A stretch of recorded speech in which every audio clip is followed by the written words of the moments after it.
മലയാള cinema അത്രമാത്രം ഇഷ്ടപ്പെടുന്ന ലക്ഷദ്വീപുകാർ ഇനി പെരുന്നാളിന് ശേഷം ഒഴുകിയെത്തുന്ന ഒരു സാഹചര്യം ഉണ്ടാവുമെന്ന കാര്യത്തിൽ യാതൊരു സംശയമില്ലാതെ മലയാള സിനിമയ്ക്ക് ഏറ്റവും അഭിമാനിക്കാവുന്ന ഏറ്റവും വലിയ മുഹൂർത്തമാണ് ഇപ്പോൾ നമ്മൾ കണ്ടുകൊണ്ടിരിക്കുന്നത്. തീർച്ചയായിട്ടും ഞാനിപ്പോൾ ലക്ഷദ്വീപിൽ നിന്ന് കപ്പലും ഫ്ലൈറ്റും ഒക്കെ കയറിയാണ് ഈ സിനിമ കാണാൻ വന്നത്. അപ്പോൾ സിനിമ കാണാൻ വേണ്ടി മാത്രം വന്നത്, സിനിമ കാണാൻ വേണ്ടിയാണ് വന്നത്. മലയാള സിനിമയ്ക്ക് ഏറ്റവും ഉചിതമായ സിനിമ മലയാളിയാണ്. മേക്കിംഗ് ഒക്കെ നമ്മൾ ഇന്നേ വരെ മലയാള സിനിമയിൽ കാണാൻ മലയാളത്തിന്റെ ഒരു ചെറിയൊരു ഇന്റർനാഷണൽ മൂവി എന്ന് വേണമെങ്കിൽ പറയാം. ചെറിയ മൂവി എന്നൊക്കെ പറയാം. ഒരു ഓഡിയൻസ് ടിക്കറ്റ് എടുക്കുന്നത് വർത്താണ്. വർത്താണെന്നാണ് പറഞ്ഞത്. പക്ഷേ ലൂസിഫർ ഷോയ്ക്ക് കയറുന്ന ഇവിടെ ഇറങ്ങിയ ആളുകളുടെ അഭിപ്രായങ്ങളൊക്കെ കേട്ടപ്പോൾ മ്യൂസിക്കും ബീജിയും ഒക്കെ എങ്ങനെ ഉണ്ടായിരുന്നു?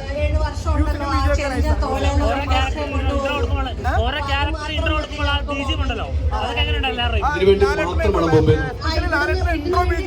ബോംബെയിൽ സിനിമ കേരളത്തിൽ എസ്പെഷ്യലി എന്താ പറയാ മഞ്ജുവാരൊക്കെ വരെ ഉണ്ട്. നമുക്ക് രോമാഞ്ചിക്കുന്ന സീൻസ് ഒക്കെ ഉണ്ട്. പിന്നെ നിങ്ങൾ ബാക്കി കണ്ടറിയാ ഒരു മലയാളത്തിലെ ഇന്റർനാഷണൽ സ്റ്റെപ്പാണ്. സിനിമയിലൊക്കെ അഭിനയിച്ചിട്ടുണ്ടല്ലോ. തുപ്പാക്കി പടത്തില് ഒരുപാട് താരങ്ങളുണ്ട്. അതുപോലെ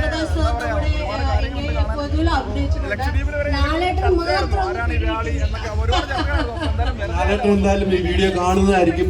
അപ്പൊ പിടികിട്ടുന്ന പറയും ഒമ്പേരക്ക് സിനിമ കണ്ടിട്ട് ബോംബെ ചെന്നിട്ട് ഇവിടെ നിന്ന് തന്നെ വിളിച്ച് അഭിപ്രായം പറയണം.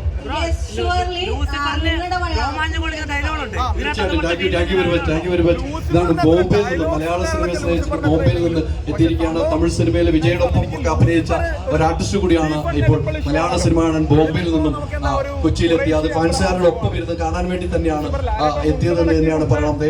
നമുക്കൊരു മറ്റൊരു ആരാധകൻ എത്തിയിരിക്കുന്നു. പേര് പറയും. Thank you.